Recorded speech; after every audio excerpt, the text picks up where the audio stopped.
In order to understand Van Helsing's purpose in the novel, let us begin by zeroing in on a absolutely fabulous couple of paragraphs in the Clausen essay on Dracula and on a couple of the other stories that we're reading. Quote, two doctors now, with the change in Lucy, assume prominent roles in the story. John Seward, a young English psychiatrist in charge of an asylum near Dracula's new estate, is utterly baffled by the situation that now arises. You will recall that they have no idea what's happened to Lucy. They just know that she's behaving very strangely, sleepwalking out at night, and seems to be interested in small children in a way that is not beneficial to the small children.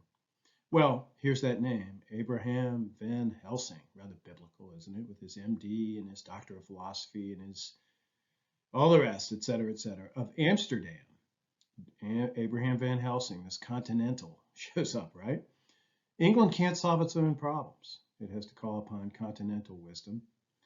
And continental, at least at first, it looks as though it's continental science that is being called to the aid of what would appear to be a British problem. So Van Helsing, Seward's mentor, you remember that they had a past intellectual relationship, maybe a little bit like Victor's with some of his professors, right? Has strong suspicions, does Van Helsing, that turn out to be correct. He keeps them to himself for the most part, Clausen writes. Clausen continues, Lucy is sustained for a time by a series of transfusions, despite the inconvenient fact that blood types have not yet been discovered, but eventually dies. When she rises at night from her grave and sucks the blood of children, Van Helsing finally explains to the other characters about vampires and insists that a stake be driven through her heart so that her soul can be freed from its curse, and quote, she shall take her place with the other angels. I hope you see this consistently and persistently religious, even biblical subtext, right? Or well, more than a subtext. It is, in fact, taking over the novel at this point. We seem to be in the presence of a religious plot and a religious conflict, okay, a spiritual conflict. From this point on, and this is significant because from this point on, writes Clausen, roughly halfway through the novel, religious imagery and practices completely displace scientific enlightenment as the chief means of battling the enemy. All we have to go upon, declares Van Helsing, are traditions and superstitions. These do not at the first appear much when the matter is one of life and death, nay, of more than either life or death. Yet must we be satisfied? In the first place, because we have to be satisfied. No other means is at our control. And secondly, because after all these things, tradition and superstition are everything, which I think is a line that is worth pausing over. We're not going to pause right now for any time longer than to say that, well, he goes on to make this point down below, this business about the 19th century, right? The next sentence. A year ago, which of us would have received such a possibility in the midst of our scientific, skeptical, matter-of-fact 19th century? That, in fact, right, garlic, roses, the crucifix, communion wafers, all that paraphernalia that are so familiar to us from all the vampire movies we've watched, they arose in this book most pointedly and I think vividly and became a convention as a result of this book. A stake through the heart, in addition to the garlic and the roses. A sacred bullet. We especially know of the sacred, I think it's a bullet made of silver that has to be shot at, for example, a werewolf. Beheading. Well, we've got that from really the zombie movies, right? The zombie stories have kind of taken that over from the Dracula myth, right? That you have to destroy, the only way to destroy a zombie is by destroying the brain of the zombie. Is a convention, once again, taken over from vampire literature. It arose in the 19th century. These are the weapons that tradition appoints to the battle against Dracula's kind, Clausen writes.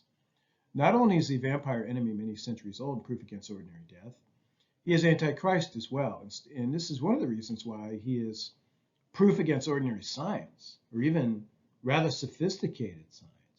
Instead of offering his body and blood to be consumed for the salvation of his worshippers, he lives by drinking the blood of others.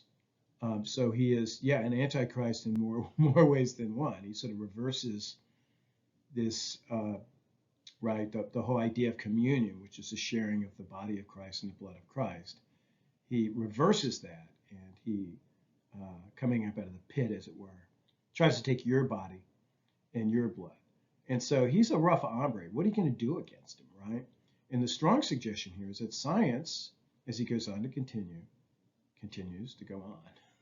Science is utterly humbled.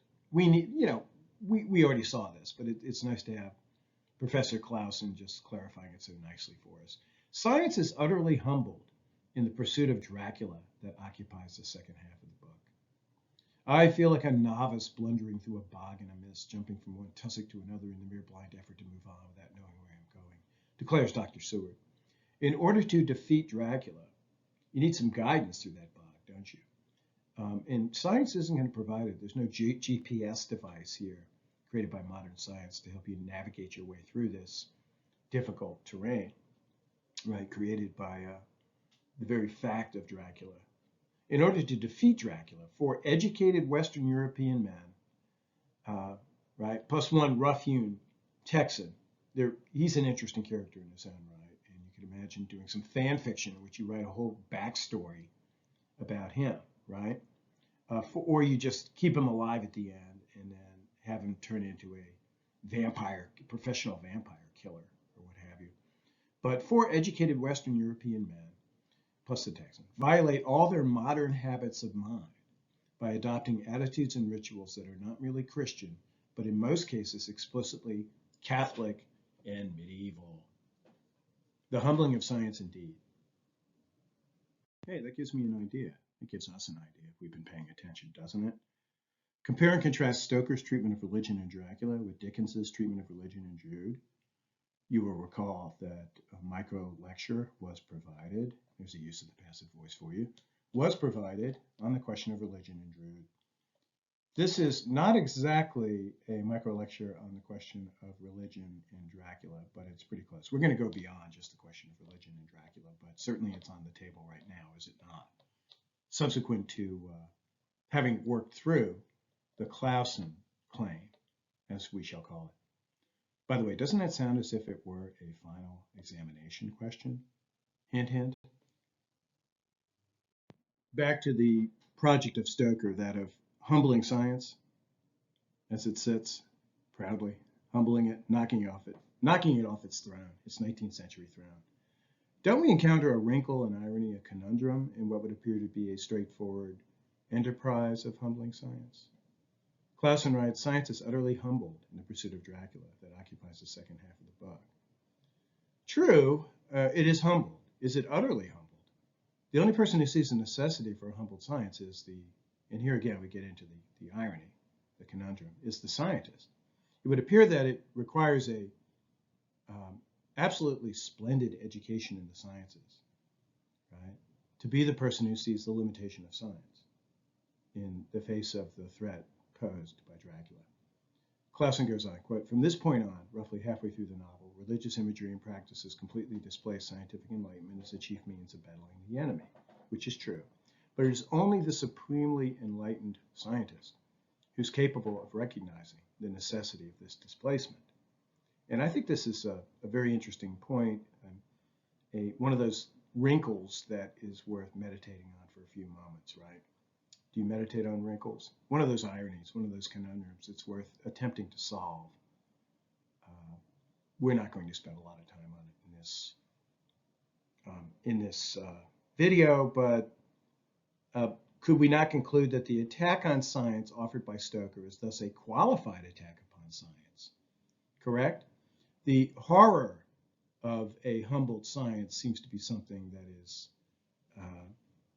a bit moderated, okay, by in fact having a VanHelsing, who is a scientist, be the person who wins the day against the monster, okay?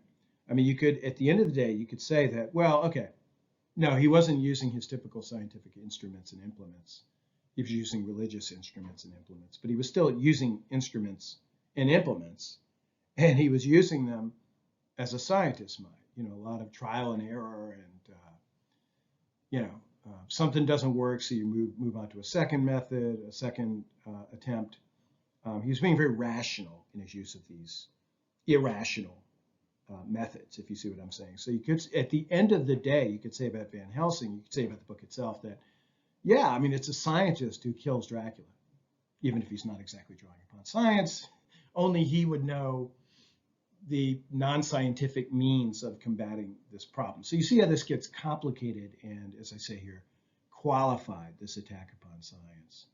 And I want you not to forget that it is at about the time that this book comes out that Sherlock Holmes stories are being written by Sir Arthur Conan Doyle.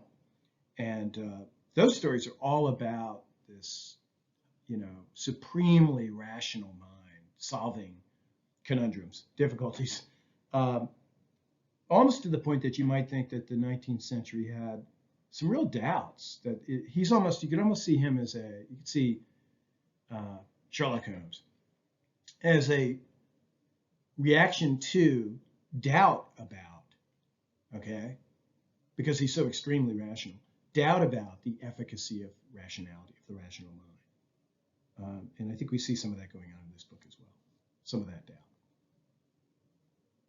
So, Glausen again. Van Helsing adds pertinently, a year ago, which of us would have received such a possibility in the midst of our scientific, skeptical, matter-of-fact 19th century?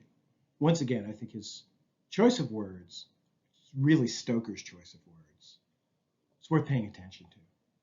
Do we not see evidence of a deep Victorian anxiety, a profound and unsettling suspicion that the rational mind is weaker than we thought?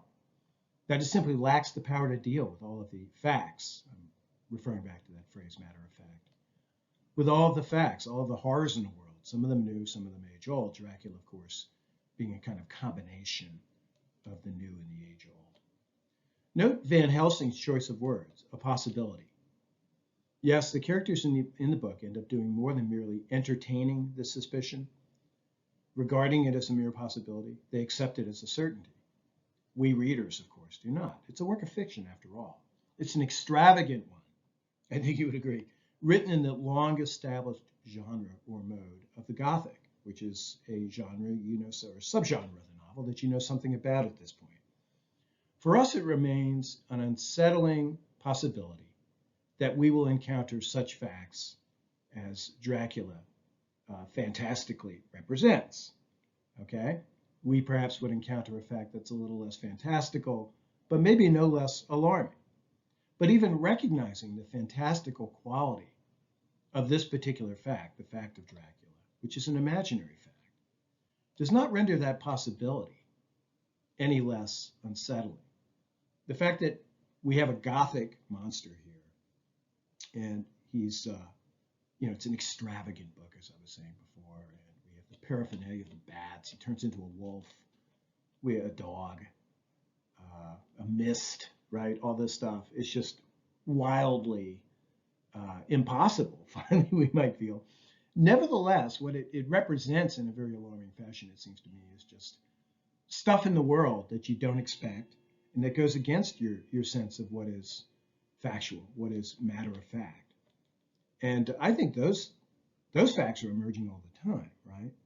And I think what we have at the end of the 19th century is a fear that there may be more of such facts, than we suspect, and that we might have gotten a little bit confident in our sense of science's ability to solve problems, right?